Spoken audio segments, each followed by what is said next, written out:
और चलो अब क्या ही बोले। सो नहीं मतलब seriously I really don't know. I mean देखिए अब क्या है कि आज 10 तारीख हो चुकी है जनवरी की।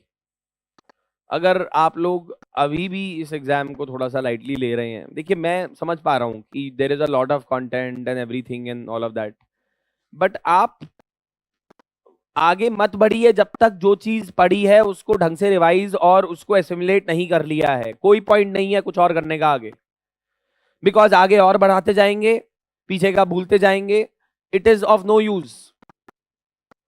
जो पढ़ रहे हैं उसको अटेंटिवली पढ़िए प्लीज, जो पढ़ रहे हैं उसको रिवाइज कीजिए प्लीज। इतनी छोटी सी चीज अगर आपको नहीं पता है, बहुत छोटी चीज है ये, that the distribution of the seats to the Rajya Sabha has been mentioned in Schedule 4 of the Constitution। अगर ये आपको नहीं पता है तो आप खुद से पूछिएगा कि और कैसे चीजें आप सॉल्व करेंगे क्वेश्चंस एग्जाम में। This is a very basic thing है ना, ये बहुत बेसिक है। और ऐसा नहीं है कि मैंने पहले ये डिस्कस नहीं किया है, कि ये बिल्कुल एलियन, और ये मुश्किल भी नहीं है, ये तो दिस इज इजी है ना। तो मैं ये मान सकता हूं, चलिए शेड्यूल 2 और 3 में कंफ्यूजन हो गया, कई बार मुझे भी हो जाता है कि यार शेड्यूल 2 में ओट्स मेंशन है या शेड्यूल 3 में मेंशन है, शेड्यूल 2 में सैलरीज मेंशन है या शेड्यूल 3 में मेंशन है, हो जाता है कई बार। बट आपको यही नहीं पता जी शेड्यूल 1 में क्या लिखा है, शेड्यूल 4 में क्या लिखा है, शेड्यूल 7 में क्या लिखा है, तो आगे की कहानी कैसे बढ़ेगी आप बताइए मुझे। How will you, we are today in what 29th class of polity, in 10-12 classes syllabus will be over, then what will you do? This happens because you're not practicing, you're not revising। ये यही है reason इसका। उस समय तो समझ में आ गया था, but you're not revising enough। देखिए मेहनत करनी पड़ेगी, आप ये बात जान लीजिए है ना। कोई कुछ भी बोले कि 2 घंटे या 6 घंटे या 8 घंटे, मुझे नहीं पता कितने घंटे चाहिए होते हैं, but one thing is very clear, that unless you revise a thing multiple number of times you will not do well in this exam, because you have to constantly be fresh with those concepts in your mind, तभी तो आप apply कर पाएंगे।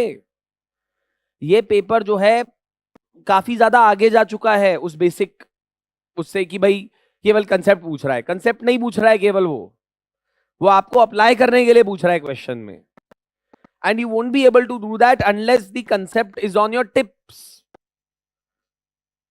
तो जो पढ़ रहे हैं रोज डेली बेसिस पे, अगर आप उसको रिवाइज नहीं कर रहे हैं तो मत कीजिए क्लासेस अटेंड, मैं सीरियसली बता रहा हूं आपको, बिकॉज आप जो पिछला वाला है वो तो कर ही नहीं पा रहे हैं, आगे वाला भी ऐसे ही होगा, फिर बाद में जाके ये होगा ना आगे वाला पता है ना पीछे वाला पता है, कुछ नहीं आता है, सब चीजों में कंफ्यूजन आ रही है, डाउट आ रहा है अपने ऊपर कि यार हमने पढ़ा तो था पर कुछ याद नहीं आ रहा है। ये इसीलिए होता है, इसका कोई और कारण नहीं है। People come to me often, sir भूल जा रहा है, भूल जा रहा है, भूलेगा ही ऑफ कोर्स, नेचुरल है फिनोमिनन वो, but how do you save yourself from not forgetting?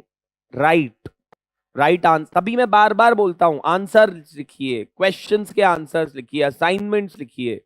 आप में से बहुत लोग असाइनमेंट्स नहीं सबमिट करते, कभी भी कभी नहीं किया आज तक, बहुत सारे लोगों ने तो कोई आइडिया नहीं है उन्हें कि कैसे राइटिंग की जाती है।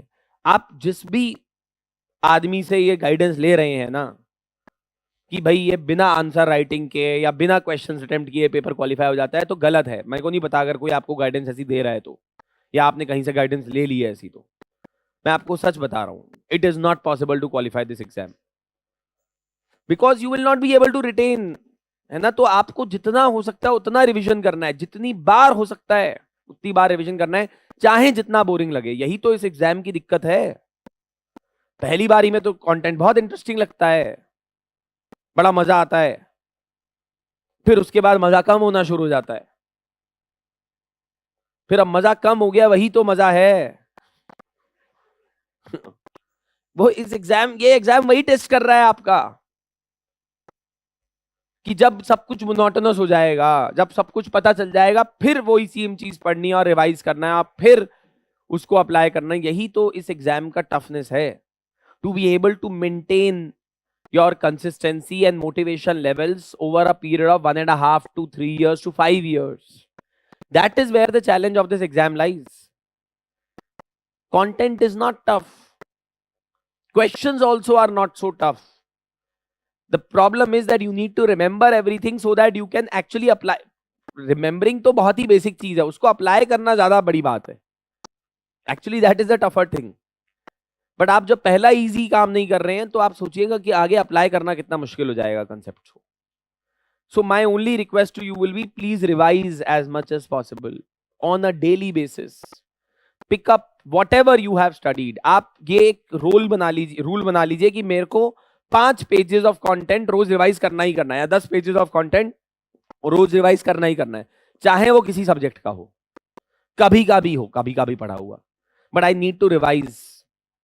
your classes have been going on since September से स्टार्ट हुआ था ना आपका बैच. एक ही बात है भाई. बोल रहे एग्जैक्ट 30 अगस्त. ऐसा कौन सा क्या तुमने उखाड़ लिया उन दोनों में? क्या है?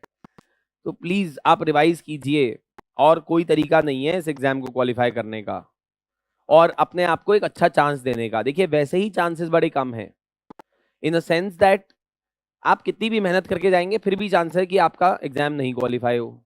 आप मेहनत नहीं करके जाएंगे तो फिर तो पक्का ही क्वालिफाई नहीं होगा. ये तो 101% है ना, उसमें कोई डाउट ही नहीं है. देयर इज, इस फ्लूक नहीं चलता इस एग्जाम में. It won't work in this exam. अब तो एग्जाम और इतना कॉम्प्लेक्स हो गया है, इतना ज्यादा उसका नेचर ऐसा हो गया चैलेंजिंग, और कोई तरीका. और देखिए ये इसको ना, मतलब you don't need to get anxious about it. जिंदगी में ये चीज सीखना जरूरी है, बड़े इंपॉर्टेंट है आपके लिए. कि इसको फिर अब स्ट्रेस ले लिया कि यार हमें तो कुछ नहीं आता, हमें ये नहीं पता था. जाके इसको चैलेंज की तरह लीजिए कि नहीं आता था, अब पढ़ेंगे. एक सेट ऑफ लोग इसके बाद दे विल से कि यार we don't know anything, we have not learned anything, we have forgotten everything, oh my god, what will we do, what will happen, है ना. that is one attitude. if you have that attitude in general in life, you will face problems in everything in life. Why? Because life is not a bed of roses. there will be ups and downs. आपने expect नहीं किया होगा और एकदम बहुत बड़ी सी कोई समस्या आ जाएगी जिंदगी में. something really big will come crashing down upon your shoulders.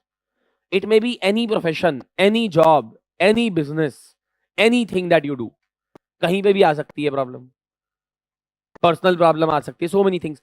2 तरीके हैं डील करने के, या तो आप फाइट कीजिए उससे, या आप डर जाइए, घबरा जाइए. Choice is yours. Ultimate choice is yours only. No one else will decide this for you. Do remember this. How you behave and act in a particular situation, the ultimate choice, ultimate freedom is ultimately yours. You can blame anyone, anything, any circumstances, any situation in your family, your parents, your siblings, your spouse, your partner, your friends, your teachers. You may blame anyone, but the reality is, in that situation, how you react, it is only your choice. Ultimately, no one else will decide that. So all of it just boils down to whether you have the will or not. If you have the will, then work hard. Simple as that. And revise. And try to fight against the exam and the syllabus and the subject. Then at some point of time, it will become easy. But to reach there, you'll have to